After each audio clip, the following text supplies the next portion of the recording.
HISAM CHOUCAIR, who lost 6 members of his immediate family, 3 generations in one night of a very, very closely knit family.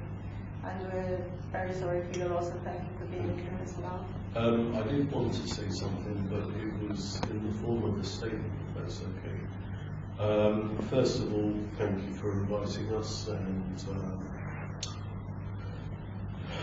where do you begin? I think the first thing we need to say is we stand here in solidarity with the postmasters and the postmistresses in what injustice they have received, and we also share the pain of the deceased as well. So our commiserations to the families of the deceased, and we stand with you in what you're going through, the injustice that you have received. We have been already a part of that, and we have been a part of that for many years. In response to what the government said about the post office scandal being the biggest injustices, and this is with the greatest respect to you all. For me, or miscarriage of justice were his words. For me, the biggest miscarriage of justice is what took place on the 14th of June 2017, where children, mothers, fathers, families, cousins, whoever they may be, who were living in that tower, were deprived of their life, and their lives were robbed, and our families were killed unlawfully. This is a miscarriage of justice. I mean, I could give you many examples of miscarriage of justice, like you said, in terms of opening an inquiry the second day whilst others were searching for their loved ones.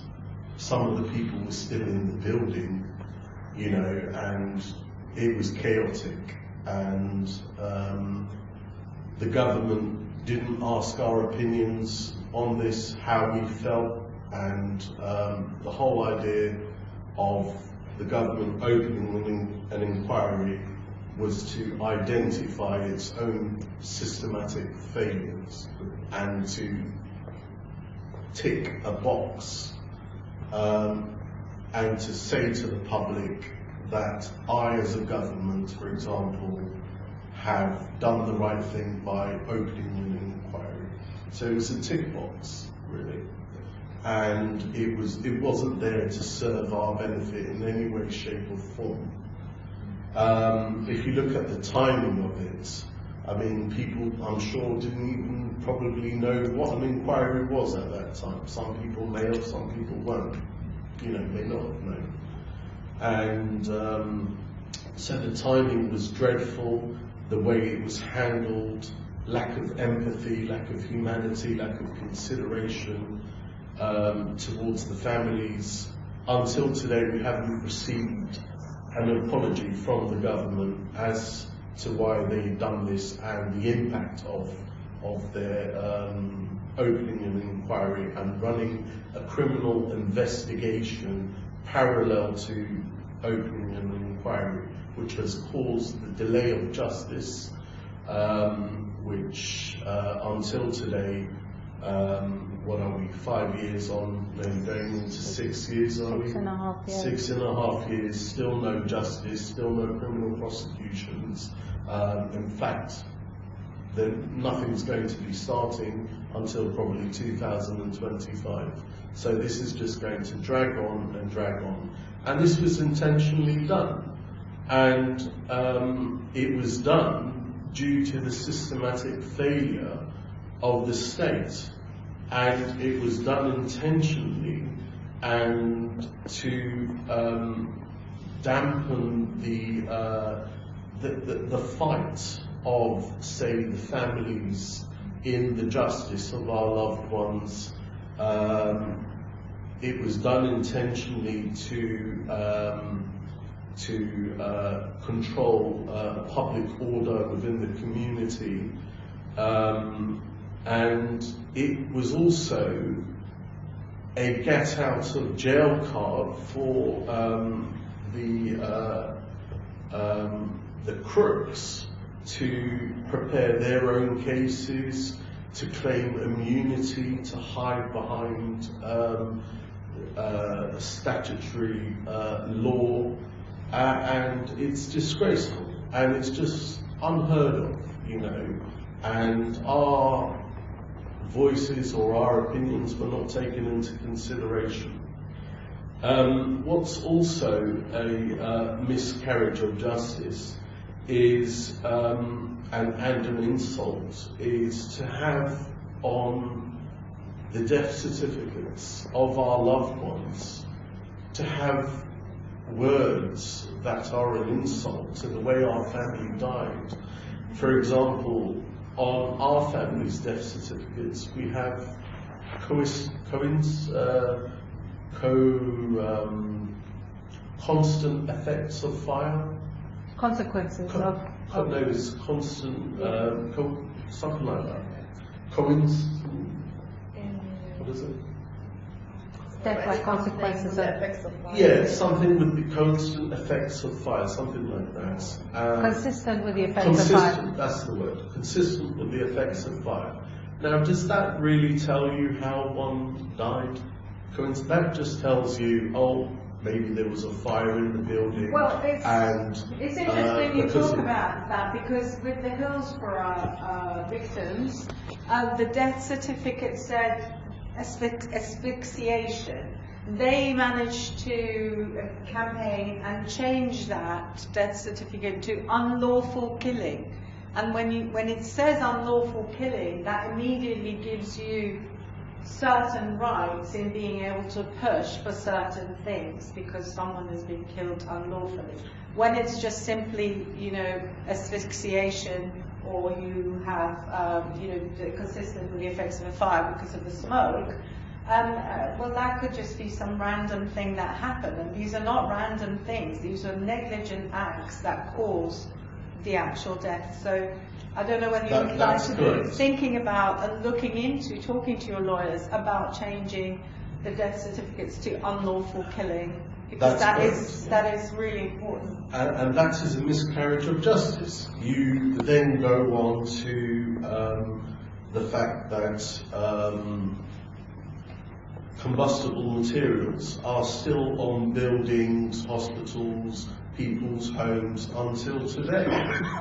And during our time, at no point did the government say that we deserve compensation in all of this. But I'll tell you the reason why they didn't say that, because they're under criminal investigation themselves.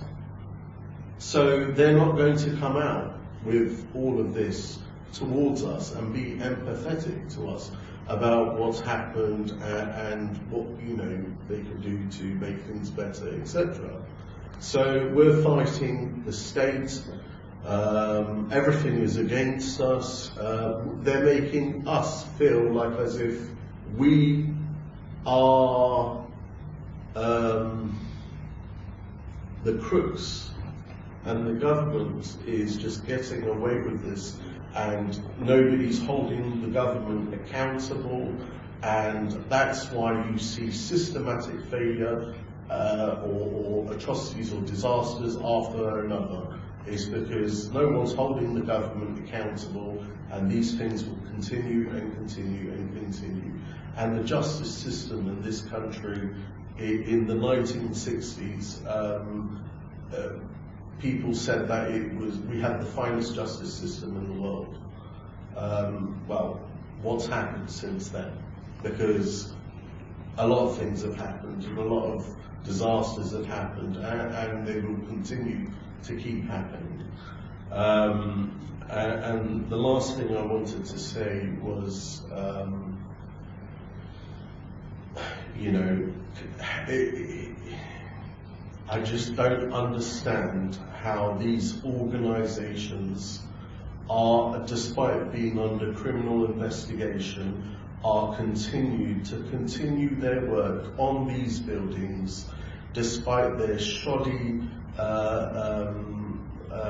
way of trying to save a few bucks or two in developing homes, how combustible materials are allowed to continue to be sold within the UK, yet they are not allowed to be sold within countries like, say, for example, America. You wouldn't see these sorts of materials in their country because our system is weak. Our building regulations is weak, and how the government has allowed for all these products to come into our country, to be put on homes, to put our children's, our families in danger, and to wait for a tragedy to happen and then say, until today, no, oops, exactly.